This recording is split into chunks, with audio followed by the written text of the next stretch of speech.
Thank you very much. Today we have Moses Kuria, the former cabinet secretary in the Kenya Kwanza administration for the docket of investments, trade and industry, and also he was holding the position also as a cabinet secretary in charge of the public service, and later on as senior advisor of President William Ruto in the current regime.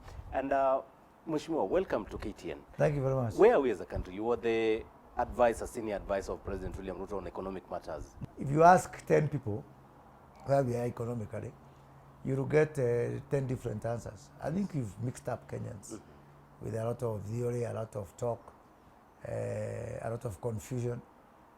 The only thing that is not in doubt is that Kenyans are broke. Yes, so there is no doubt that Kenyans are broke. As to what has made them broke, we'll have different explanations. But I think Kenyans are broke. What I can say is that looking back at the last 3 years, 23, 24, now 25, which is the full years of this government. True, because I was part of one. I was part of the team that prepared the plan, as we call it, the manifesto for Kenya Kwanza, and I was part of the team, especially that helped the president to take over, from the previous administration. It's a thankless job because things that the realities of the economy as it were then may not be visible to so many people. I mean, if you go to the streets of Kakamega or Murang'a and you tell people about inflation, do they even know what is inflation? Many don't. If you tell them that Kenya was defaulting on debt within 6 months, they do not know because we have always paid debt. So for them, the prospect of defaulting was not there. So a lot of things, the positive things that have happened within this administration may not be visible to the naked eye, if I would put it that way, because there are issues which are, may I say, too complicated, for the ordinary Kenyan. Be it about inflation, be it about the forex cover, be it about not defaulting on debt, but overall, and I think the government, if I was to give it, I would give it a C+ in terms of stabilizing the economy. Stabilizing the economy. But stabilizing the economy, people will say that's not what they have for breakfast. Where I give it a pathetic E is on something called ensuring that the economy, the money is circulating in the economy. I think for me that's a big problem, because a lot of people, yes, there are two sides of looking at the economy. There is what we call the economy and development. Development is what we are now used to. More roads, more houses, more railways, more, brick and mortar things that you can touch. But that's not the economy. The economy are things which, affect the common man. And that's why the issue of money supply or money circulating is very important. The other day I was talking to some people in Trans Nzoia, and I told them, some government people, some accounting officers, and I told them that I've talked to a lot of people about this so-called Singapore journey. And what people are telling me about Singapore is that they want to go to Singapore, but they want fare. So ask that government to pay us spending bills, at least to pay a fare according to Singapore. It all speaks to those issues of ensuring money is in supply. And there ought to be fair balance. And that's the whole problem, that there's no balance. There's no balance between brick and mortar issues, housing. We have got 3 corners of a triangle. Brick and mortar, money in circulation, and of course, the social programs. Now, let's look at it this way. Infrastructure. After a lot of delay, we are now back to, doing the roads. We have figured out, I think that's commendable, if you ask me, on the infrastructure side.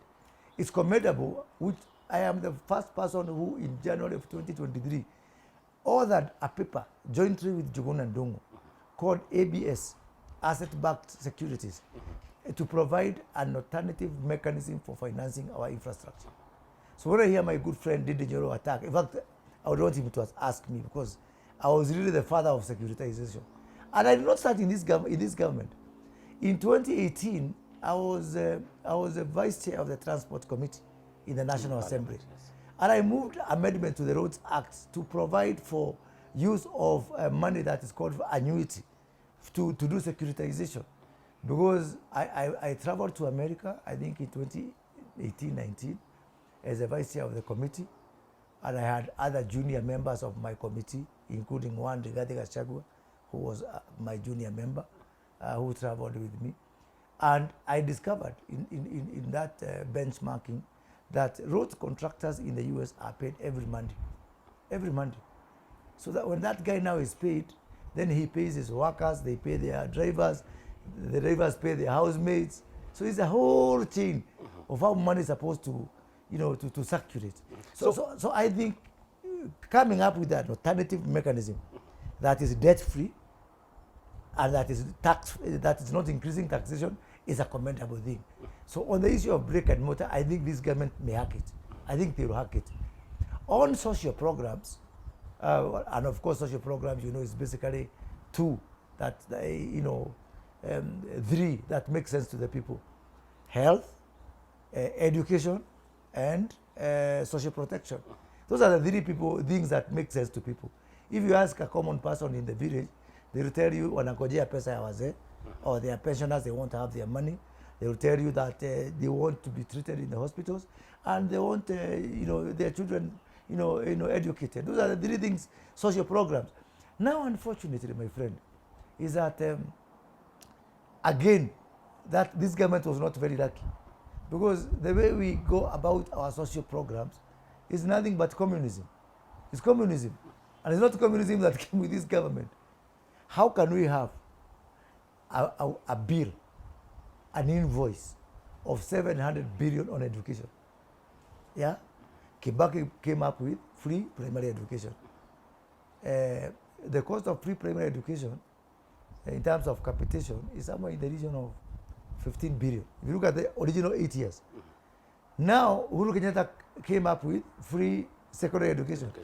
The cost of free secondary education is somewhere in the region of 59 billion. 59 billion. So, and that is not negotiable. Because in this country, once you give something to Kenyans, you cannot take it back. So the same squeezed coffers have to come up with money for free education. Now we're also sponsoring some people for health. Yeah. Now we have social protection for old people. We are subsidizing fertilizer.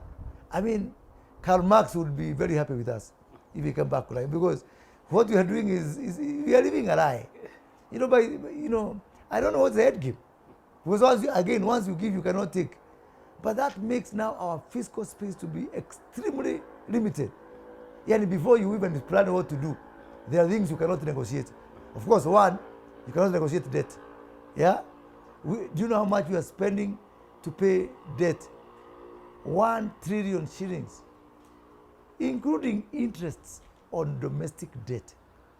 750 billion on interest on domestic debt being paid to banks, mostly banks. Yeah? Because who holds the domestic debt? Who holds the treasury bills? Who holds treasury bonds? See, these are the banks, mostly.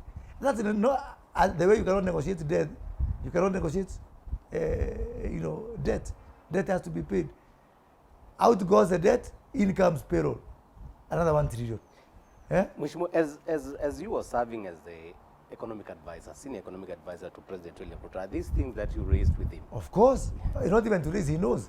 How do you raise what he knows? He knows you just spent the whole day in State House scratching your head, what are we going to do about this?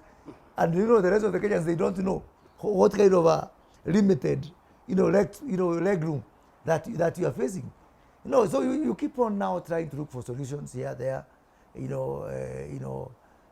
I am sure that there's some conversation with the Chinese about, extending our maturities, just to create some leg room. Sometimes when you do this one, you are caught between a rock and a hard place. Chinese want to do this, IMF want to do the other, World Bank want to do the other. So it becomes a whole conundrum of confusion. You know, that's why sometimes I look at people, some people who want to be president, and I just pity this country. I wish they know exactly what a complicated space we are in, right now. How complicated is it? Extremely complicated, extremely complicated, extremely complicated. And we need out-of-the-box solutions, completely out-of-the-box solutions. And those solutions have to be all about the economy growing, people talk about managing debt or managing expenditure, managing that. That to me is not the solution. And that to me is my whole disappointment. What is the solution? It's about economic growth. It's about creating jobs. It's about, focusing on the productive sectors of the economy. Agriculture. Our agriculture must pay. It's not just about feeding ourselves. This thing of seeing our agriculture as a source of food. Yeah? Agriculture has to be, because 40% of our people depend on agriculture. So yes. We have to industrialize. With these major projects that we are seeing in the country, affordable housing, we are seeing roads being built, but yet again, the common Mwananchi does not have money in the pocket. Precisely because the biggest problem we have with our huge projects, housing, roads, now we talk about SGR, the railway, is that they are removing money from the economy. Let's look at the payslip people. So the payslip guy loses money on NSSF, loses money now on SHA, loses money on housing levy, which is okay because those are going to be things which are justifiable. But the problem is, how is that money coming back? How is that money coming back? How many, it is not palpable. The coming back is not there. And that's what I'm saying. I talked about balance between how much money you take from the economy to what you give back to the economy.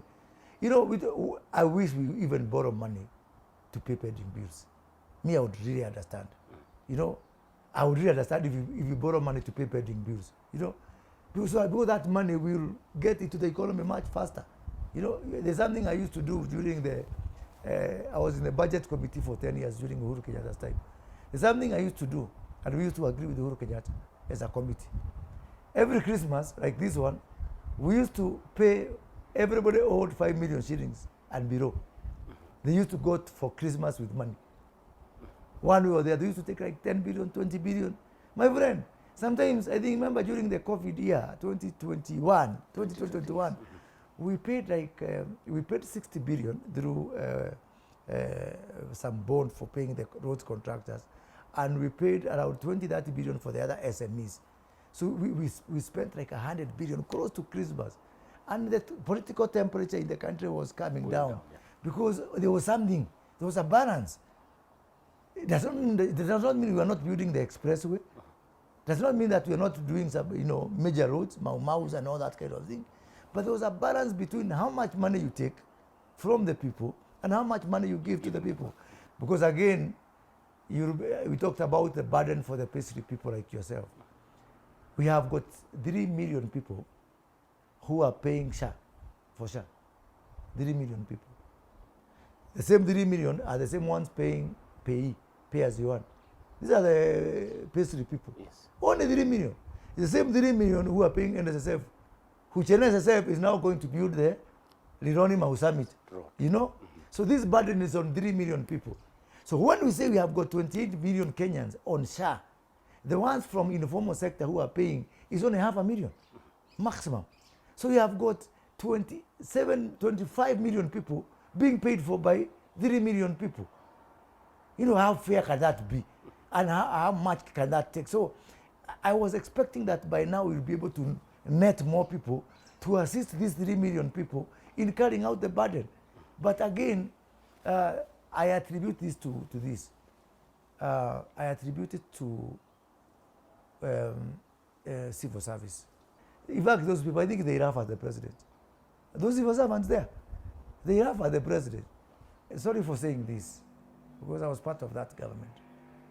But, the level of ineptitude among the other cadres. You come from the president, some advisors there who know the route, wanajua Singapore iko wapi. So the rest of them are clueless. So what needs to be done? Yeah, the rest of them are cruise. We need to have a national conversation about where we are going and carry everybody with us. You know, when you talk about a national convention, I really support we have a national convention. This country needs to speak to itself. This country, you know, we can't, you know, let's look at it this way. Now, Vision 2030 is, so we are getting into 2026 in another 4 days. Yeah. It's 4 years to go. So what happens after that? I'm a 2030 or Singapore. Maybe now we start Maybe it's the Singapore journey. Precisely. That Singapore journey cannot be personal. It can be another plan. It should be another plan. We should engage Kenyans to come up with a new plan. Because this one is, let me give you an example of a country I know which I've worked and I've got a lot of relationships there. The Vision 2030 of Saudi is expiring 2030 like ours. They have already developed 2050. A new plan. A new plan. So that it's owned by the country. And some people argue that we don't need a plan because successive governments will come up with a plan. I mean, that's what in my language we call Mazokodanyo. You can't have, you know, this government come with, yes, you can come up with flavors of manifesto, but the whole trajectory of your long-term planning cannot be replaced by 5-year cycles that come with something as transient as elections, you know. So we need to come up together, government, opposition, everybody. We discuss our new development plan. The administration started with bottom-up. Yes. 3 years ago. Yes. 3 years into the administration, we have another narrative. Yes. That is the Singapore journey. Yes. Now, what happens to the bottom-up?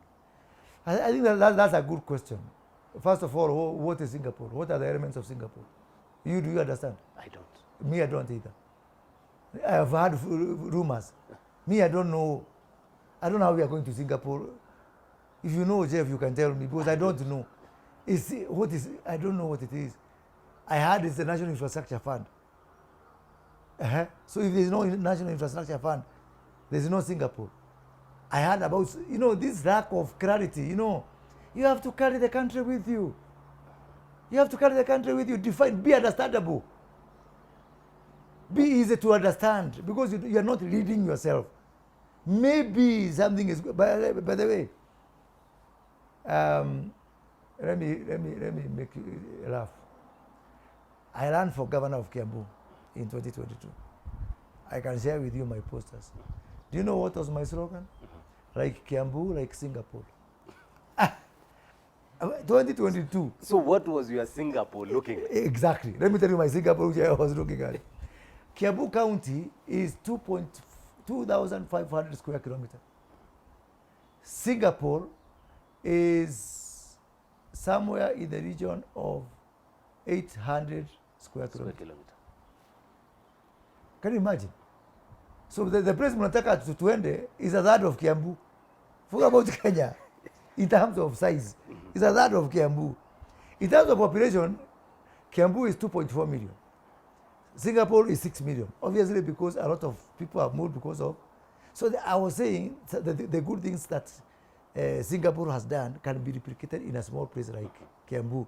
It was just the best, you know, a preferred place to live, where schools work, where healthcare work, where infrastructure work, where there is no traffic jam, where there is no pollution, you know, so whereby people will come, the elite of South Sudan, of Ethiopia, of Tanzania can come and say, we want to live in Kiambu because it is the best place to live and bring up your family.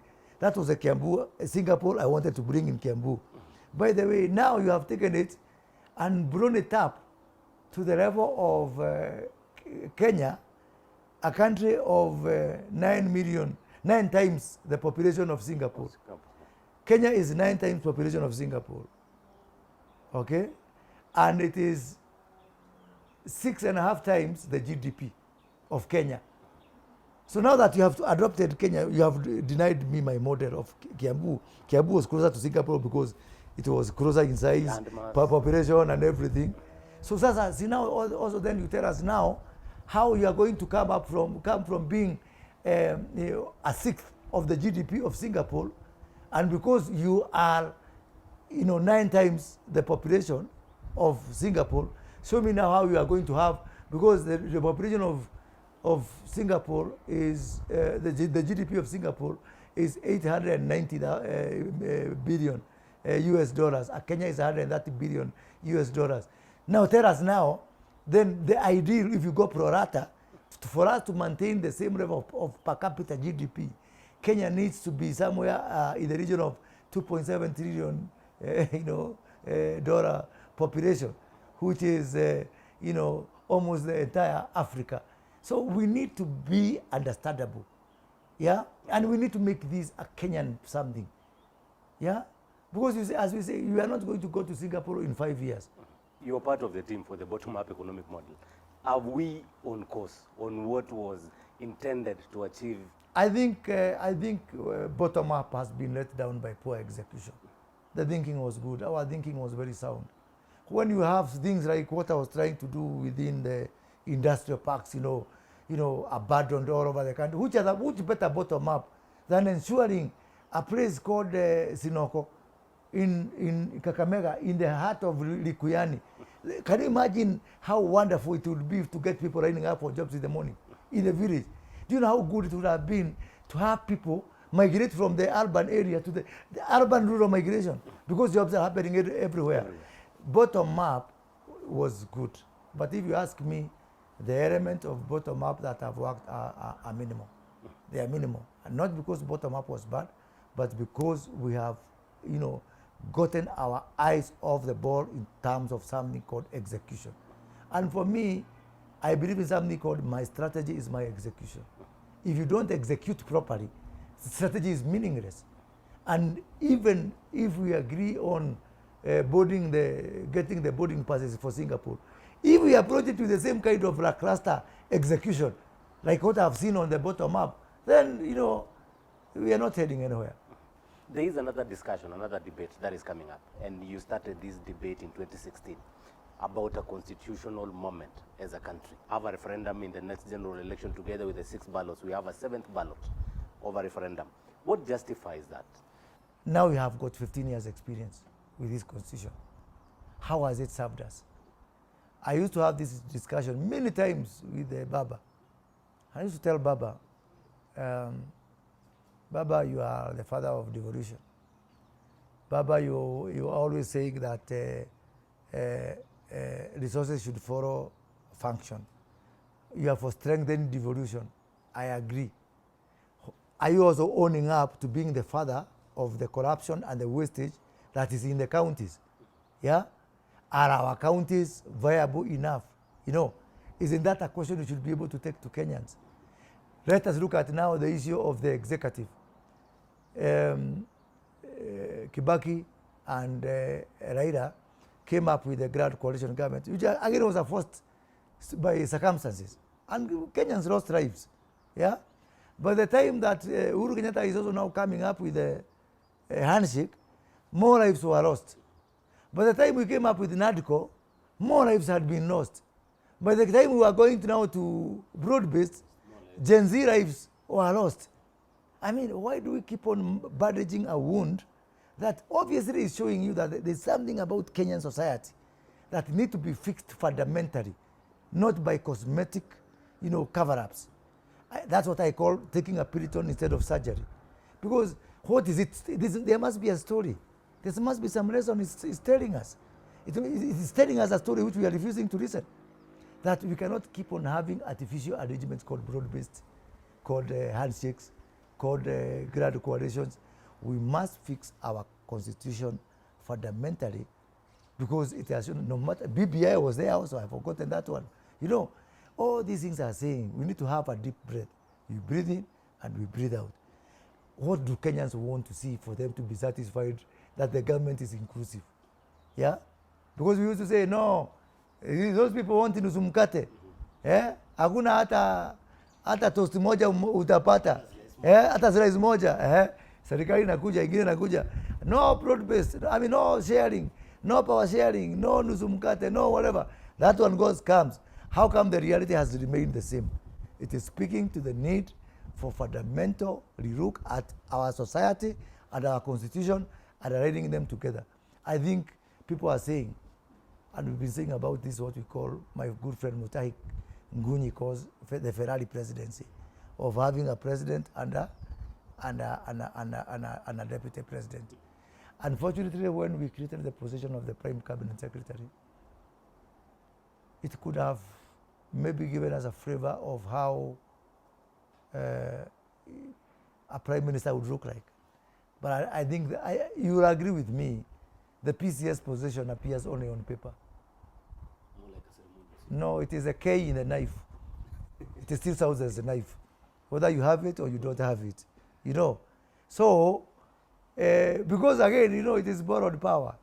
It is borrowed from the appointing authority. Yeah, the Prime Cabinet Secretary is, for all intents and purposes, the President of the Republic of Kenya. So, for us to have a meaningful balance, where everybody will feel safe, that nobody is overbearing, I think we need to institutionalize the position of the Prime Minister, yeah, in the Constitution. And to fix the issue, you ask me what needs to be done. And I told you the biggest problem we have is execution. To fix the issue of execution, the Prime Minister needs to have, as I was there in the BBI, I think also in the Bombers draft, 2 deputy prime ministers with distinct ministries assigned to them, or a cluster of ministries, so that we share this burden of execution. Because that's a problem that now happens, because everybody now knows, you know, there's a principle called what gets inspected gets done. A lot of people in this government only do what the president will check. Everything else goes under. Or everything goes under. When they know the president is now looking at health, agriculture people sleep. When they know that he's looking at another direction, the other ones go to sleep. Yeah? And it's fundamentally because of the problem we have in this country, need to be shared. We have got huge problems in this country. From fixing agriculture to fixing jobs, to fixing our social systems, to fixing our justice, law and order. These are huge issues. You know, we are now toying around with the e-government procurement. I went to Indonesia in 2023 to study the e-government procurement. In 2023, they did it, and you know, there are no tenders in Indonesia. For 95% of the common items government buys, there are no tenders. Why does it look like it's being fought here in Kenya? No, because what I'm saying, execution problem. And by the way, this EGP thing is a disaster if it is not resolved. Because can you imagine, and you saw the report the other day from Control of Budget, our absorption of the first half is less than 6%. So you might think that is good, government is saving money. After all, we are stopping the wastage. It's mzuri sana. But that's a disaster in the waiting, because that can lead to recession. Because you know, government is one of the biggest spenders. So when you spend, and you know, there's nothing in sight. I talk to a lot of procuring entities, and I've shared this with you know, my brother, the PS for planning, and I've told him, PS, if you don't resolve the issues of e-government procurement within the first month of 2026, this economy will grind to a halt. Things are already bad enough. People don't have money. You can see what's happening with this Christmas. Now, if you don't, it's not by accident. Where do you expect people to get money for Christmas when government has not spent a single penny for 6 months other than paying salaries? Why will people not be broke? To forget about even the pending bills and all those kind of things. This lacuna about e-government procurement is a disaster in the waiting. You know? So I just hope they'll do something on that, whatever. So I think EGP is a good thing. E-government procurement is a good thing. Executed not in the right way. And most importantly, even the people who are implementing, they don't know why they are implementing. That's what I'm saying. Kama tunaenda Singapore, tukae chini Uhuru Park, tuelezewe Singapore, how is the weather? Do we need to have warm clothing? Nigani, do we have first aid on the way? We need to have a conversation. Yeah, we can't tell people we go to Singapore without, what is this Singapore? Where are we going? Because even the people who are doing this e-government procurement, I can bet my one cow, they don't know why they are doing e-government procurement. They're just complying with some directive. And that's why I think we need to do a lot of work to carry the people with us and to educate the people with us. Yeah. Shifting gears to the 2027 general election. We are fast approaching, less than 2 years now to the next general election, and there has been talk about the Mount Kenya region. You know, in the last general election, that is actually what propelled the Kenya Kwanza administration into power. And after the impeachment of the former Deputy President Rigathi Gachagua, there has been talk that Mount Kenya is gone. From where you are seated, Is it really gone, or where is Mount Kenya currently in the 2027 political arithmetics? There's a lot of anger. There's a lot of anger. It's latent. You can feel it. Some people say the anger came after the impeachment of the former deputy president. I disagree. It was there. It came from very high hopes, which we built during our 2022 campaign platform. And it's normal that when people have got very high expectation, you know, if they feel that their expectations are dashed, then they become angry. So I can tell you, from where I sit, when I listen to leaders, they're telling me, no, the ground is changing. But when I listen to the people, I get a different story. So I know that, you know, for the current government, 2022 is an uphill task. You know, 2027 is an uphill task. At least as far as Mount Kenya, the ground, the street, the Mount Kenya street is concerned. Of course, the UDA brigade are doing very well in terms of setting some hope and some, may I call it a spin about but in my opinion, I'm a realistic person. I'm a realistic person, and I know that the ground is a little bit slippery, you know, right now. Will that change? Will it be the same for the next 19 months? I think the jury is still out. I still think that this government can redeem itself. I still think How so. so? Well, if they focus on the things that I've said they are doing well on infrastructure. Infrastructure will not save them. Social programs can do something if they are executed better. Execute education better, not those things we are hearing about capitation and all that kind of thing. Certainly do something radical about SHA. Yeah, something radical needs to be done about SHA. You know, and I'm saying this with all the goodwill, because, you know, even when I was an advisor, Jeff, you know, I became the goodwill ambassador for SHA. Yes. Because I really believe SHA is a good thing. I mean, you cannot compare with that madness that was NHIF. You cannot. I hear some people say that if they get power, they can reverse SHA. I am totally opposed to that, because the fundamentals, the whole conceptual design of SHA is a good thing. Is it implemented in the right way? I'm not sure. But the biggest failure, of course, is on the issues of making the economy liquid. Mount Kenya are people who, the SME culture is in their DNA. Yeah? Pesa mfukoni is in their DNA. If this government does something on pesa mfukoni, it can redeem itself in Mount Kenya. But it's about pesa mfukoni. And pesa mfukoni has to have some very disciplined, you know, implementation and execution and follow-up and everything. It's focusing on those things that really put money in the people. Because if people are liquid, yeah, if you pay pending bills, if you focus on agriculture, on value addition, if you bring money that is not in this country, because what's happening now, money is changing hands from Moses Kuria's pocket to Jeff Kiru's pocket and back. We need something called, you know, to break the vicious cycle of, I would call it economic incest. You know, just money moving from one domestically. We need money from abroad through exports, you know, so that we get money we didn't have. This president program, which I fully support on labor mobility, because if you look at the countries of the north, and you know, when people hear about labor export, they think about, Saudi or what. Do you know Germany, the economy is coming to halt. Japan is a disaster. Australia is in crisis because the economies are growing and the people are aging. The population of Germany and the population of Kenya is exactly the same, over 55, 58 million thereabout. But the demographic triangle is opposite, it's inverted. There are more old people in Germany, percentage-wise, as the same percentage of young people in this country. As a matter of fact, if you take the triangle of Germany and of Kenya, you form a perfect square. So we need that. We need to run a barter trade, an exchange program. They need to grow their economies. We need to get jobs for our people. So, and I hope really people can take this issue more seriously than just the kind of making fun of that particular issue, because it's one of the few, very few opportunities for this pesa mfukoni. Yeah, labor exports, services, yeah, because we are a service country.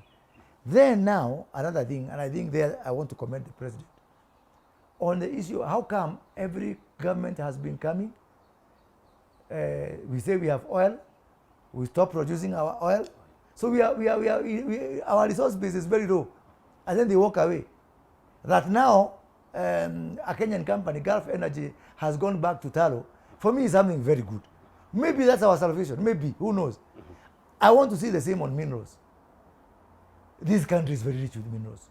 Ikolomani recently. Yeah, Ikoromani, Mrima, in Taita Taveta, you know, Laikipia, a lot of limestone and all that kind of thing, you know. But you know, the political elite of this country since independence has been very selfish on the issue of minerals. Yeah, you don't want it. The other day I was saying, you know, when I was in government, I was challenging CS Mvurya was CS for mining then. Why can't we, Indonesians, because I was in charge of investment and I was in charge of foreign relations in terms of trade. So Indonesians came to me and the president and they told me we can help you to map where the minerals are, because mining is all about precision in identification. You know, you cannot keep on mining the entire country for you to know where it is. You need to be more precise for it to make sense. So there's something called cadastre. That is, you know, a technical word for saying mapping where the minerals are. So Indonesians told me, we can help you develop the cadastre. And I said, no, we don't want to do that because they will know where they are so they can take advantage. Sasa hiyo Then you'll never know as well. You will never know. You don't even have money to do it yourself. People come to help you, apana. What are you? You know, that's how are you helping yourself? So I hope this government, as part of that Singapore journey, and because now we have established the Sovereign Wealth Fund, so the Sovereign Wealth Fund is there to receive two monies. Yeah? 2 monies, 3 monies, you know. Privatization, yeah? Minerals, that's mineral wealth and oil wealth. Yeah? If you can do those 3, and then those become maybe, if that is a Singapore, maybe, you see now I'm doing guesswork because I don't know. No one I'm more knowledgeable than ordinary person. Yes. So if me, former MP, former minister, former presidential advisor, I'm doing guesswork, what about the ordinary mwananchi? How would they know hii basi ya nini ya Singapore inachukuliwa pahali ya Matunda bus ama nini pale Koja? Where is it inachukuliwa wapi? So we need to get our act in order. Coming back to Mount Kenya region, I think if we focus on, people just want money in the pocket. That's simple. People are hungry. People are broke. You know, I saw some very pathetic thing. You know, this giving people sikuku. It is happening across the country. Across the country. Yes. What is happening? What I saw the deputy president do yesterday at a place in Darakanidhi, hiyo sio sikuku, that is relief food. That is like relief food. Those people are hungry. It is an admission that they don't No, have they don't have food. Yeah. Not for sikuku. They don't have something to eat. Come on. When we go and parade people all over the country and we're giving them sikuku, are you asking them, is this sikuku for fun, the way we used to have chapatis and chicken on Christmas? Or these people don't have anything to cook. They wouldn't care even if you give them modokoi and githeri and whatever. They will still be grateful because people have nothing to eat. And I just hope that our leaders, you know, my fellow leaders, because I'm one of them, I don't want to absorb myself. I hope we can be able to really differentiate between those people who are hungry. They are totally hungry people, starving people, broke people. They are also mentally, you know, disturbed. When they hear about, you know, their children going back to school in January, they are not with you. It is not an expression of any political, you know, something. It really calls for introspection. And for us to know that today those people are coming to you for relief food.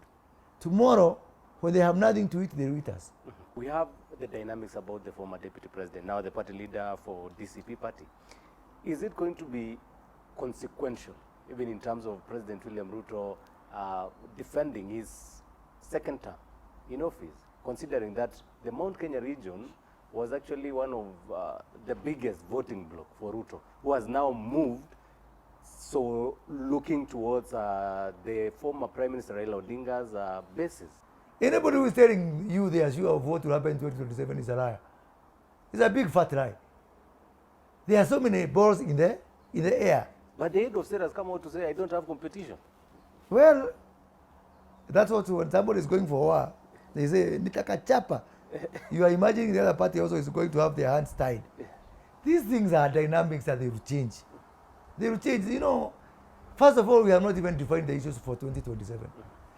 What may be giving the president confidence is, I think his best prayers have been answered. When God gives you the kind of an opposition we have in this country, you can be tempted to celebrate. If you look at the opposition in terms of the structured opposition. I remember, see, we are getting now in 2026. Yes. See, uchaguzi is 2027. Mm-hmm. So I'm a student of history. Like Baba, we liked history. So compare with 2021. You know, I'm comparing it to what has happened in 2021. Because 2021 is the equivalent of 2026, 1 year before the elections. So what was happening in 2021? Let's look back to history.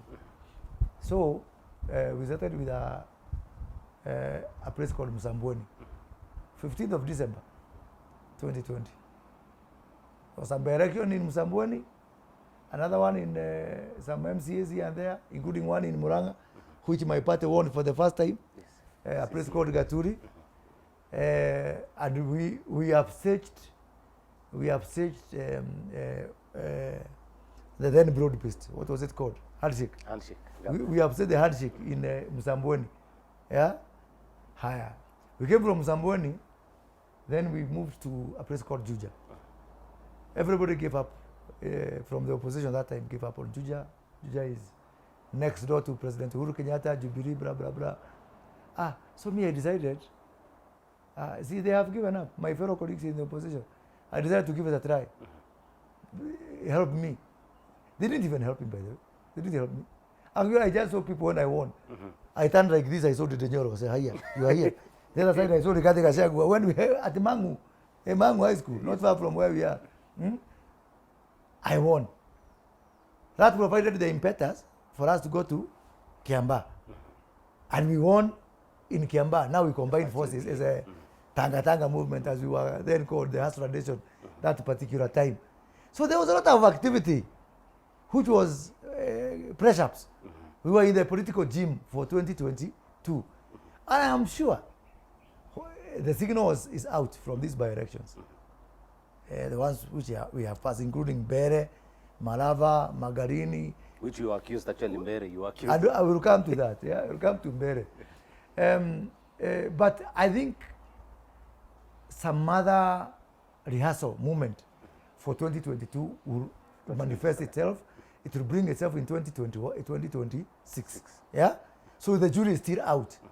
The president can get some solace, some comfort from how may I say how pathetic the opposition is.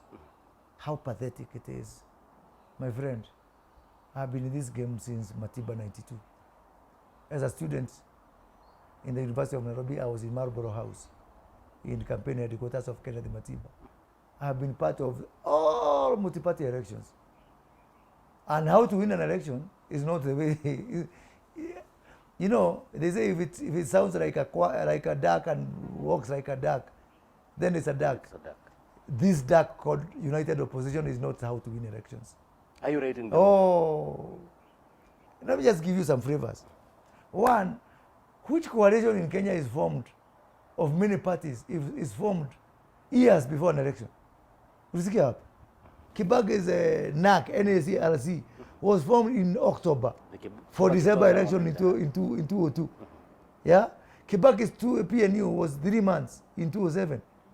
In 2012, the URP TNA, which won the election, was formed on December 4 when we went to Nakuru and Jivaji. Yeah? Afraha and Jivaji for a March election. Yeah? even Kalonzo and Raila came together in December for a march for the election. Yeah, this 2022, we named our running mate in May. We formalized Akina Musalia coming to our side in April. Yeah, my friend, how can you have, some mongrel of parties? What do they share in common? What do they agree on? Except must go. Except one time. What do they agree on? How can you go public and say, we don't want a policy? We don't want a manifesto. The only manifesto we want is must go. Must go. You know, people listen. People take this thing seriously. Oh, there must be a guy who was looking for solution. There must be somebody who really supports opposition. But they were there saying, these people provide solution. And then you tell them, as we have no solution, the only solution is Ruto must go. Can you imagine? And you go public, see, after that you feature. If that is what you call an opposition, God forbid, you can now understand why the president would have bravado. Yeah? But you know, there are two oppositions. There is a formal opposition, the one you see out there, the one I'm saying it's helpless, disorganized, clueless, yeah? But there's also the people's opposition. And the problem with the people's opposition is like terrorist cells. They are called sleeper cells. They go under until the big hour comes, and then they come with some vengeance. So, much as I am saying we have got a disorganized opposition, and an opposition which cannot win as currently constituted by any means. Also, do not also ignore the people's opposition, because these two are completely different animals. And remember, I've told you, I don't know about other regions. Within my region, the anger that is there, actually, it was always there before even Rigathi Gachagua was impeached. Actually, I think Rigathi Gachagua went to where the people were. It was not the other way around. He may want to claim otherwise, but that's a reality. The people had sort of moved because of the high expectations which they thought have been, not been met at that particular time, which was normal in the mid-years. Mid-years are about dashed hopes. It is, no government is popular within the midterm. No government is popular within the midterm. So I'm really hoping that now, 2026, hapo ndio msema kweli, because 2026 is no longer mid-year. Ni kipindi cha lala salama. Yeah, 2026 is the year. Huu ndio mwaka. 2026 is the year. What is your prediction? You've made some in the past that have come to pass. I think what will happen, Mount Kenya will cede all their rights. When Mount Kenya voted for the first time for a candidate of another tribe, 2022, it was a moment of joy. For us, it was a moment of pride. People accuse us of we can't support somebody else. For the first time, we proved people wrong by voting 4 million votes for William Ruto and 1 million plus votes for Raila Odinga. There was people like called Wahiga Maura and Maura Higa and all that. We left people from our community and we voted for people who are not from our community. I think we cleansed ourselves. Now, sadly, and I'm sure if you ask Rigathi Gachagua from where he sits, I'm sure he's regretting. This shares business will traumatize him for the rest of his life. And now, the biggest threat to Kikuyu leverage, Mount Kenya leverage, in 2027 is the stigma of shares. Because everybody will be looking at that opposition as currently considered saying, what were shares? Actually, you know what I say, and a friend of mine keeps telling me, the church can survive without angels, but not without a devil. You know, without a devil, even people who contribute iron sheets to the church, they will say there is no longer a business case. Turudishie mabati yetu tukajengee kuku. Yeah? So, always, politics has a way of looking for a devil. For a bogeyman. Mount Kenya, we had a bogeyman called Baba for a long time. even a fourth grade politician, failed politician, as long as you call Baba Kimondo, it was easy to, to get away with it. Now, sadly, for the rest of the country, this shares business will be the bogeyman. Yani huwa wanafuata ule mtu wa shares.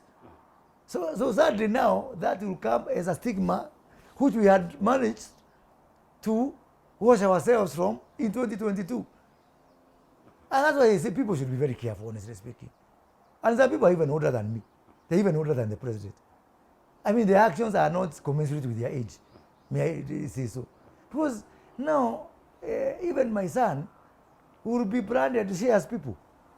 Even, children who are being born, they will come up with that kind of stigma. So what will happen in 2027 is that Mount Kenya will again go back to cleansing itself of these reckless stigmas, like shares. And so, you know how they will cleanse themselves? They will say, we don't want president. We've had presidents before, we are still poor. We don't want deputy president. We even have one now, our situation is not much better. Even that prime, the one I'm calling the K in the knife, we don't want. We just want a country that works. So you can imagine, Jeff, because I'm estimating the Mount Kenya vote to be somewhere in the region of 6 million. 6 million will go to somebody, it can even be the president or the opposition, without being divided. One, I say, what do you want? You have given me 6 million, what do you want? Nothing. What do you mean nothing? You don't want to be president? Apana, hatutaki. You don't want deputy? Hatutaki. You don't want a prime? We don't want. You guys go, mujipange. Go and form a coalition there, whoever you want to form coalition. Once you agree, come to us. We have got our 6 million. That is the price that Mount Kenya would pay for us to return our leverage, our bargaining power, our competitiveness, to have our voice back, is whereby people will say, if we divide this vote, if we divide this vote, it will be inconsequential. So that's not a small factor. And that's my biggest prediction, that Kikuyus will cede.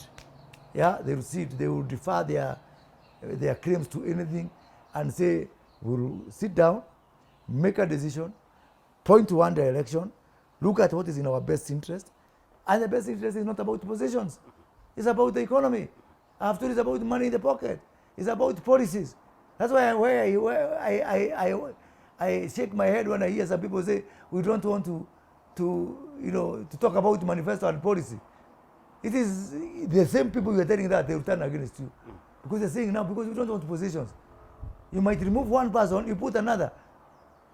And you will say, you will remove someone, you might remove a crook and put a dimwit.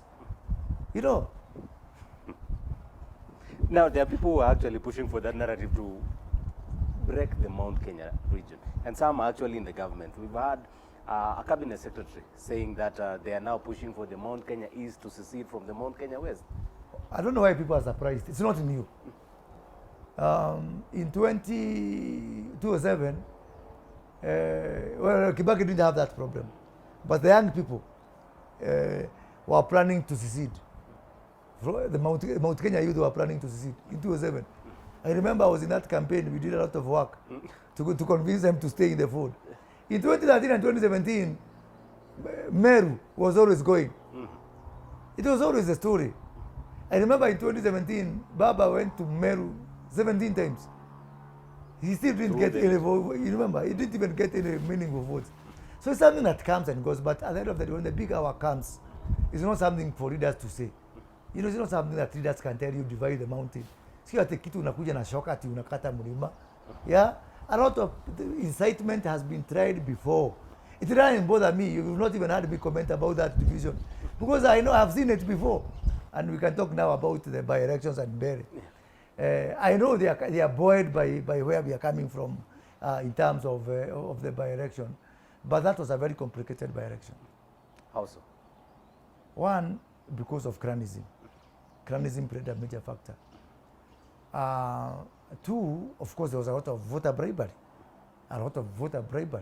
From both sides, to those people. Of course, you need to say that you did what they did. Everybody knows what they did. What you don't know is that the opposition side, they had possession of what they were calling adopters.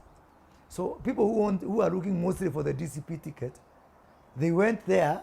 We had 106 adopters. DCP had 106 adopters. And the condition is that you have to carry money. $500,000 shillings minimum. $500,000. On average. Of course, some of them were big to you. That's a big polling station, $1 million. So they had a big force. And they had big money. So big money and a big force. And I was alone. I think I was the winner of that election for all intents and purposes. Alone, me and my candidate. They say you were sent there to split the votes. I wish they tell me this guy has to make up his mind. Mara, the votes were stolen. Mara, there was violence. Mara, there was voter bribery. Mara, it's me. And you know, my party was formed on 17th of August 2021. What did I form a party for? For operating a butchery? Yeah? I thought the business of parties is to win elections and to sponsor candidates. There's no other business of parties. Honestly speaking, how can you fault me? How can you fault my party for doing what it's supposed to do? I went around the country opening branches all over to say I am going to front candidates. And then when I front, I've been sent. Number two, did he ever call me to tell me don't front a candidate? Let's work together. Did he even call me? Yeah? He dropped a candidate, a very good candidate, because someone who got without money, we didn't have money like the other people, to get 2,500 votes. And it's only me and my candidate.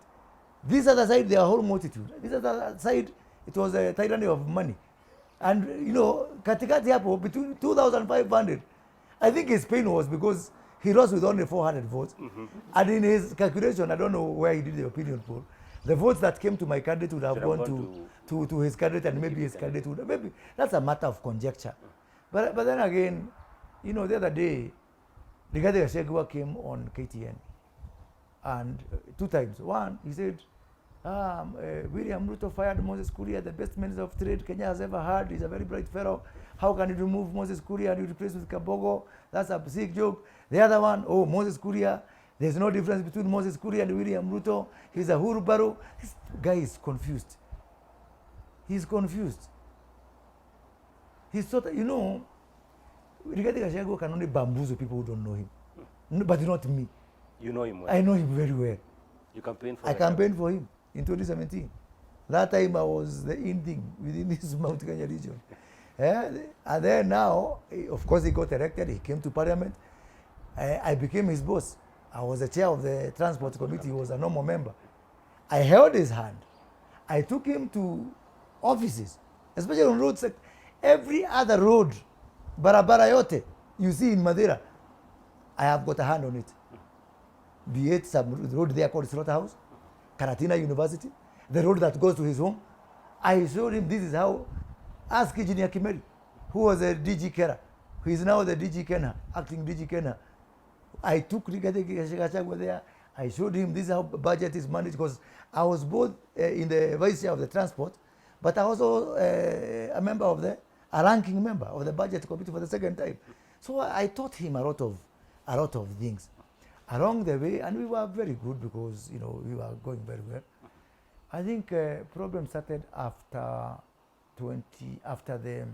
there's a time I had a problem with Uhuru Kenyatta when I came to Thika, and I said that Uhuru Kenyatta is not helping Mount Kenya region, and that became very popular. I think I didn't know that Rigathi Gachagua had a problem with my popularity, that he was actually salivating for it. I think he managed to hide it very well. Around 2020, I was hospitalized during COVID. Yes, I remember. And Rigathi Gachagua, like many leaders, came to see me. That time I was talking about, you know, if you guys support me, back me up. In 2020, 2021, again, we had the same conversation. But I think and then of course he didn't support me in Juja at all. He only came when I won. Yeah, during Mangu Tarring Center, Mangu High School Tarring Center. Then we moved to Kiambaa, and we had a major disagreement on Kiambaa, because I discovered he was doing everything possible to cover my role, to cover the role I did in Juja and then Kiambaa. I think my influence was sort of a threat to him.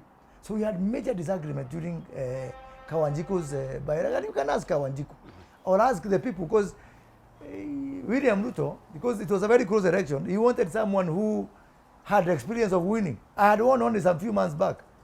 So he told me, come and manage this election. And he put me on top of the 5 guys who he had put in charge of the wards. Kimani Ichung'wah, Ndindi Nyoro, Irungu Kang'ata, Rigathi Gachagua, and George Kariuki, GK, MP for Ndia. And from that time, I saw Rigathi trying to wipe out my influence within our movement. And then after, as fate would have it, I got sick after that. I went for treatment abroad. And of course, he took advantage to entrench himself and to turn the entire Mount Kenya leadership. When I came back, I saw people who are my friends are now enemies. Yeah? I saw people who are my friends now become totally enemies. He mobilized people against me. I became like an isolated person. And then I committed to him a mistake because I refused to fold my party. He went all over saying, whoever is not in UDA is not with us. He decampaigned me. He mobilized the entire Kiambu leadership, including Ichung'wah, to decampaign against me and my party. The UDA he's saying now is bad. He made me suffer because of it. And me, God forbid, I will never be a double-speak person. He went decampaigning against me because I have a party, Kabogo, Kiunjuri, Mother Karua, because we had parties within the mountain. And he said, the party is on the UDA. I said, no. I remember even I told William Ruto, we are friends and we are very good friends, but we remain friends. But on the issue of the party, I beg to differ. I think the best sustainable friendship is, let's go, organize our region, come with the party, organize your region, come with the party. The kind of strong bond you had with Uhuru Kenyatta, URP-TNA, is what we need to have sustainable friendship, where people respect each other and they respect the lanes. The person who was the key person in fighting against me just because of the party was Rigathi Gachagua. Anyway, as fate would have it, we said, anyway, we have to win an election. So we found a way of working together because we have to. For us, William Ruto winning 2022 was a matter of life and death. It was existential because we had burned the bridges with Uhuru Kenyatta. Now comes cabinet formation. So we met at White Sands in Mombasa in the morning. We had a breakfast meeting. We had agreed to meet. How are we forming this government that we worked hard to look for? He told me, maneno yako ni ngumu. I said, why? William Ruto has said the best he can give you is an advisor. I have tried to convince him to make you a cabinet minister, but imeenda namna hiyo. So me, I gave up. See, I gave up to fate. What can you do? So I said, if William Ruto want to betray me, and people are against Rigathi Gachagua's selection as a running mate. So what people don't know is that age, more than any other factor, was the reason William Ruto picked Rigathi Gachagua. It was purely age. That he wanted someone to make Kikuyus relax. Amechukua not a kijana, but what Kikuyus call mudhuri. Mzee wa boma. That was the most compelling factor for William, not all those other factors. If it was campaigning, Ndindi Nyoro and I could campaign better. We could. Ndindi Nyoro and I by nature was lethal, because we knew the language of the crowd there, So, be as it may, the cabinet was then named. And me, I was sitting there, like waiting to see who are those lucky people. And then my name is named as cabinet secretary, investment, trade and industry. Then a few days later, I went and, I had made some noise here and there. So I went to thank William. I went to State House to thank William. Of course, now we are in the vetting period. So I went to see him. Me and him. He told me, I told him, Your Excellency, I want to thank you for this opportunity. To be honest, so he asked me, what are you expecting? I said, no. But I had been told that you refused. I said, by who? By Rigathi Gachagua. The one who was telling me not to appoint you. So he was telling William not to appoint me, and then he comes and tells me he wanted me appointed. The one who was refusing was William. Anyway, I just said, If God puts you there, don't drive the car with the rear mirror. Here I am now, I'm a cabinet secretary. Mine is to do the best I can and to shame everyone by performing, which is exactly what I set out to do. Because I knew the deficit of trust that people regarded had on me. I knew there was no way for me except to outperform everyone. Now we come to cabinet. My CEOs. I had 20 CEOs reporting to me. The ones who are directly reporting to the one I appointed by my hand. Yeah? So he would call a CEO or a chairman. Mostly the chairman, either I'm the appointing authority or the president is appointing authority. So one time, it was Easter of 2023, he called the then chairman, a guy called Jeremiah Kinyua, chairman of KEBS, and he found the CEO sitting there. And he gave him addressing down. You are here, you are the one supporting your minister. He's going all. That time the president had appointed me as a special envoy to meet 15 presidents. Mm-hmm. You saw me going all over Egypt. And you know when you go there, you don't go as a minister. Mm-hmm. When you go as a presidential envoy, you are received by state protocol. You are president. Yes. When I go to Uganda, I am equal to Museveni. It's the only time I acted for 1 month as a president. Huko Ngambo. You know, when I go to Egypt, I'm equal to President Sisi. So I think it was not going very well with the Rigathi Gachagua. So he called he found out that my logistics were being organized by one of my parastatals, Kenya Bureau of Standards. Mm-hmm. And he called them and gave them a dressing down. So this guy, whom he later removed, he told me, I'm going to remove you. Which he did. He carried out his threat. He removed this guy after only 4 months as the chairman of KEBS, after warning him. And he told him, look, if you don't stop supporting, facilitating Moses Kuria, he's going all over the country, lounging, I don't know, industrial park. He's going all over Africa, pretending to be a fellow president to the other president. He made my life impossible. And all I was trying to do is to work for my country. Your removal from cabinet? My removal from cabinet. He had a hand in it. How? He had a hand in it. He had a hand in it. When they sat down, when they reconstituting parliament, cabinet, he told William Ruto, anybody else from the mountain except him. Can I give you the proof? See, he went around the mountain after that, after the reshuffle, after the cabinet was dissolved. I was dropped, and then new people came in. And then he said, Mount Kenya, we got exactly the same number of possessions that we had before, and I'm satisfied. It's on record. Yes. You guys in the media, you know that. Meaning, for me, it was not an issue. He didn't have an issue with me being removed, because he had had in it. But anyway, let me not blame him, because the Constitution is very clear about the appointing authority. But you know, there are some dynamics and things that happen. I don't want to, I found my peace, Jeff. I don't want to look backwards. I'm not bitter. Then now, after a few months advisor, as an advisor to the president, I thought of, I am better off for my own conscience looking at these things from far, and I wanted to look at this country from, especially after Sabasaba. I went to the president, I told him, look, do you know I resigned on the 8th of July, 1 day after Sabasaba. I went to the president and we spent the whole day with him. I had a good time in the state house. In the evening, I took him my resignation letter. I told him, when I ask government people, security people, because I have a very good name within the security sector. A lot of people in the ground, in Nyeri, this region, they told me what was happening. So government people told me it was the opposition which was behind some of those, like those supermarkets, Magunas, County, and all that. I asked government people, opposition people, they told me it's government. So I told the president, in a situation whereby people know me as pro-business, my community looks up to me for some things, especially business community. They're asking me questions which I have no answer, because these ones are telling me it's government, these ones are in the opposition. So for me to be able to see things from a more balanced eye, and to be able to offer an intelligent, informed answer to my people, especially the business people, who are, the backbone of my community, allow me to, resign as your advisor.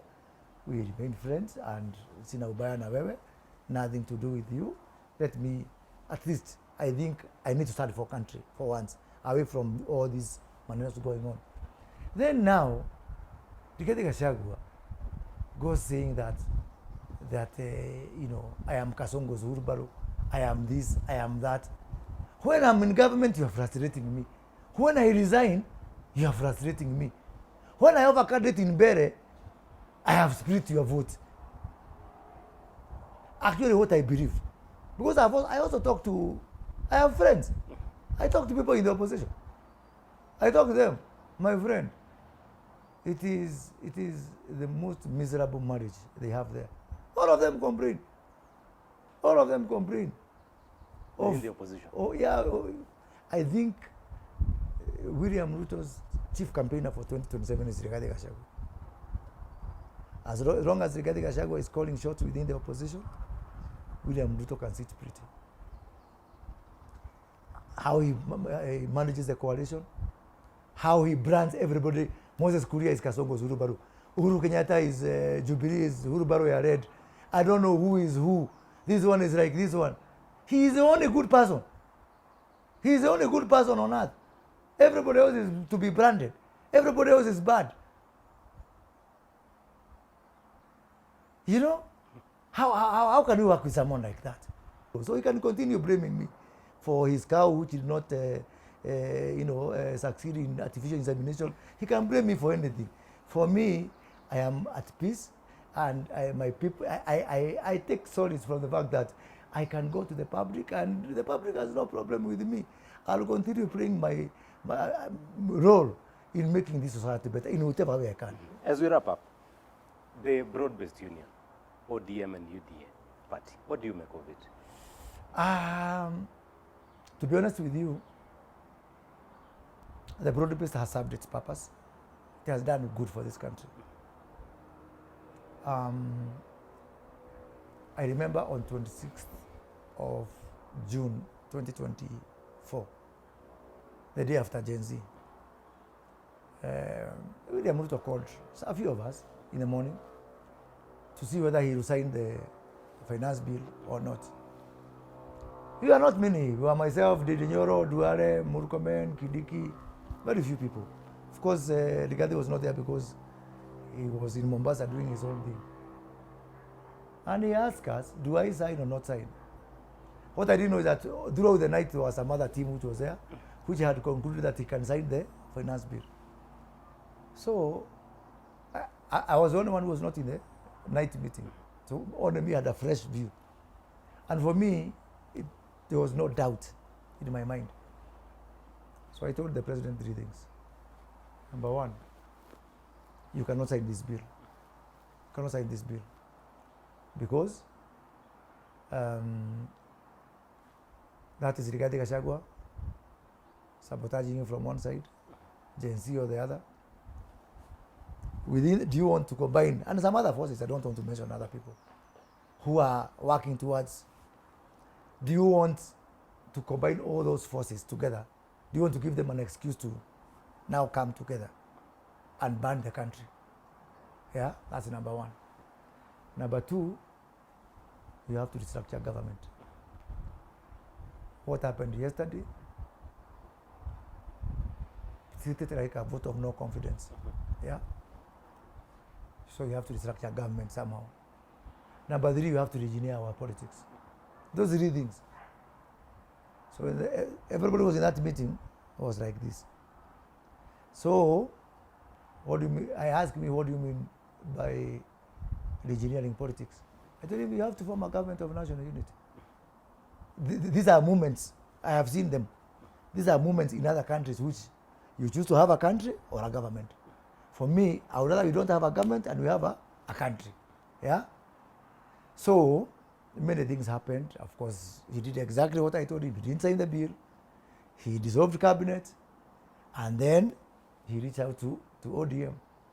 That time, even as the riots were going on, Baba was not convinced. Baba was not convinced. But I was convinced. I was convinced. I remember that time, even Didinyoro was so much vehemently opposed to me. No, we can't go to that election. We bring in Baba now, Tinga to government again. Desperate times calls for desperate measures. Yes. So, William asked me one question. don't you think this unity government you're talking about may cost you even your seat, your cabinet seat? Told him, who is me compared to a country? I told him what about those ministers I hear they were running in the rivers. Was it in which country was it? There was a country where the ministers were running away from the crowds. I told him maybe I'm safer. Maybe it's safer for me. Then he told me, he called me another time, now to inform me he will not reappoint me to cabinet because of some dynamics. He asked me, now that you know that you will not be in cabinet, do you still support me on that line? I told him yes. And to prove it, he told me, you know those are your people. You know them better. By the way, I can now tell the nation, way before broad-based, I used to have problems with William Ruto because of my closeness with Baba. Really? Not once. I remember one time we were planting trees, and we were told every minister pick 2 counties. My favorite counties to pick always was Kisumu and Siaya. You know, you will go back to record. I was one who was reading the tree planting in Kombewa in Kisumu, and some place in Nyakach. No, in Nyakach. There was some forest there in Nyakach and in Siaya. And I remember he told me, Kwani, those are the only places you can plant trees. I suffered. I remember when I was launching the industrial park in Siaya, in Alego. I had huge problems because I was supposed to say, no, don't go there. First of all, go to Mount Kenya or Rift Valley because our base will start making noise. Sorry. Yeah? So, I hope you are good. Yeah, it's okay. It's okay. So, I had problems. Because for me, I was broad-based from day one. I'm not hiding, I was broad-based from day one because of that shares thing. Actually, other than my friendship with Baba, that shares thing moved me. Because I was saying, now, how will my community explain itself one day? Because this is reckless. I saw this is reckless. It will cost us one day. So I thought, because me, I'm also from Mount Kenya, and I'm a fairly senior person, let me go to those people who are being affected by the shares thing, try to do things, launching industrial parks, doing things, at least to balance it off. So I told the president, I will help you. He told me Baba is not convinced, totally.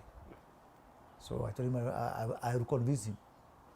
Pick my phone, ask Opio and I told Opio and you guys cannot fail to come to government. Opio and I asked me and we want to ask him. But I hope Moses will be there. We don't trust those people. You in that cabinet, you are the only one we trust. Now if you not be there, who will be showing us the way? Opio and I called John Bad. You guys have to join government. I called Junet. Ask those 3 on phone. The 4th one I could not call on phone because of my respect. So I called youth leader, sort of orphan, Oburu Odinga. I called him. We said, let's have lunch. So we had lunch, the Serena. And I told him, there comes a time that, the country has to be really, bigger than all of us. So me, I'm thinking, I have put my finger to where the country is. We need to stabilize the nation. At least we live to fight another day. So he told me the only problem is that Baba is not convinced. But the way I know you and Baba, if he hears it from you, someone who is in that cabinet and who is from Mount Kenya, he will change his mind. So I called my travel agent. I booked a ticket. Yeah, I booked a ticket. I called Baba. I said, Baba, I'm coming tomorrow. That was Monday, Tuesday. Baba told me, comes. You know where to go. You know when Baba he was in Dubai, so we used to travel to Dubai a lot together and have a lot of discussion. So you know where to find me. Then on Tuesday, Baba calls me. Tells me, no, Moses, don't come because I'm coming today. He didn't come on the Tuesday because the airport was closed by the Adani demonstrations. You remember Adani? Yes. I'm coming tomorrow. So when he came, even before I met him, he called me, he told me, I know what you want to tell me, but don't worry, you don't even have to look for me. I know what you want. And that's how the following day is when Akina Wandai were named to cabinet and the ODM people. Now, you have asked a question about that broad-based. Again, I compare it to that Singapore story. There are 2 stories there in that coalition. There is up there for the leaders, and there is, of course, leaders are divided, but also there's the grassroots, the street, the ODM street. So for me right now, the ODM street is 50-50. Street is 50-50. The leaders overwhelmingly are pro-broad-based, but the ground is 50-50. And a lot of dynamics will be there in 2026. And what happens to it is, as I've said, it is all in the hands of one Rigathi Gachagua. Because there are some people who may not be very comfortable with broad-based, even within the broad-based strongholds. But when they draw the eye the other side and they find Rigathi Gachagua driving, calling the shots there, then that changes the whole dynamics. So let us watch. It's gonna be noisy, yeah. I don't want to say it's gonna be messy, yeah, but there'll be casualties. There'll be casualties within the broad-based. Will the center hold? So many balls are up there in the air. We have got a party position. We also have communities. You see a lot of communities trying to make up their individual position, and you can see it. The biggest anxiety within ODM is coming from who? Osotsi, Sifuna, Western region. Amisi, Western region. Yes. You know, and ultimately it will be a game of the Western region. It will be a game of Western. So we are watching. We are watching on what happens. Is it likely to affect the position of Professor Kithure Kindiki now that some of the leaders certainly. This is real politics. Do you want the truth or the cousin of the truth? The truth. Certainly. Certainly there's going to be casualties. And he is likely to be one of the casualties. Yes. Certainly. Because I mean, politics is like investment. You invest based on what? ROI, return on investment. So where is ROI? I mean, we can be cosmetic and we can be academic about it, but I think from where I sit, I could be wrong. This is my opinion. The president will make decisions based on his investment, on his ROI, on where he perceives he's going to get higher value. Yeah. And that could mean picking somebody other than Professor Kithure Kindiki. It depends on also the constitution. You see the discussion we have started with Musalia Mudavadi. We need to broaden this thing.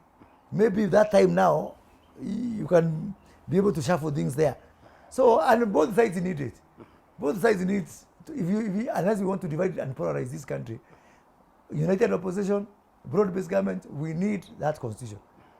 Me, I want to hear the united opposition say no. I'm waiting. The same way we were misread and we said no to BBI, and now we suffer for it. I want to hear now people again, especially from my region, say no to changing the constitution, because we will suffer for it. At a time when our leverage is gone, our bargaining power is gone, the rest of the country can sit down, form a government without us, and now we still say we don't want, to broaden the executive, at least so to entrench our interest within that formation. I am really waiting to hear opposition to the constitution coming from my region. It will be a sad day, but I'll just grab some popcorn. Now, let's wrap up. Yep. And you are known for blunt political style. And others say you're fearless, others say you're reckless. In 2027, what will Moses Kuria be? Will he be a kingmaker, I don't know. Candidate, or a critic? I don't know. You have to, Jeff, for the last, let's say, mostly since I joined cabinet, I abandoned my old style brand of politics. So nowadays, I am old, my friend. I am old. I am slow to action. I observe things. I consult a lot. I take advice. Let me not to blow by a trumpet. I'm wiser. I can't remember the last time I insulted someone. I think I exhausted my insults. It comes with age and time, and I think I have a pivotal role to play within my community and my nation, my country. So whatever I do would be nothing to do with my interest, honestly speaking, because I think I've been fortunate enough. MP, minister, advisor. There comes a time you thank God. Are you still going for Nairobi seat? You see, Nairobi is a funny place. I'm told that you have to be a former councillor. I am not a former councillor. Or you have to be a laborauser. I have matured with age. I cannot do the kind of things Babu can do. So what I want Nairobi to do is to tell me what they want. Me, I will not pursue them. They are the ones who need help. Filthy, rotten, stinking city needs help, needs me more than I need Nairobi. If they think that they somebody else fits, I'm perfectly happy with it. I'm perfectly happy with it. You know, I was saying the other day, you know, also we need, like now, we need some few transformation issues. We need a new transport system, even a new either light rail system or underground system. We need a new central district. You know, like the way Abuja did, you know, Nigeria did with Abuja. Like the way Dubai has done, it has moved to something called, you know, downtown, a new business bay, a new government district, you know, around where we have the railway city, supposed to be the railway city. That's a fabulous project. I'm shocked that Sakaja, who is much younger than me, could not run with. That was a gift from national government. Run with it. Tell Harambee House to move to that place. Don't try to move hawkers. Don't try to move border borders and matatus. Move the big boys. Create for them a new financial center, new financial district, a new government square, a new something, a new diplomatic square. Yeah? So Nairobi needs extraordinary solutions, which I think I have the experience, the maturity, and the exposure internationally. I have seen how other cities work. I have worked abroad, and you know. So I think I fit the bill to help Nairobi. But I'm told that's not the minimum criteria for Nairobi. Criteria is laborhousing, tiarara, former councillor, name it. I don't qualify. So I will leave it to the Nairobians. Yes. But as for me, I have a party. My party is very important to me, 2027. And you know the other thing, this is very important, I tell you, Jeff, as we wind up. Even if there is going to be coalition, every party must come with its platform. And I remember there is something I told Opio and I one time. Even if you're in broad-based government, there must be some things which are essentially inherently in the DNA of ODM. ODM cannot abandon human rights and liberation because we are sired and born in human rights and liberation. My party has got a very strong inclination towards jobs and economy. I must bring a platform that is whichever platform, be it government or be it opposition.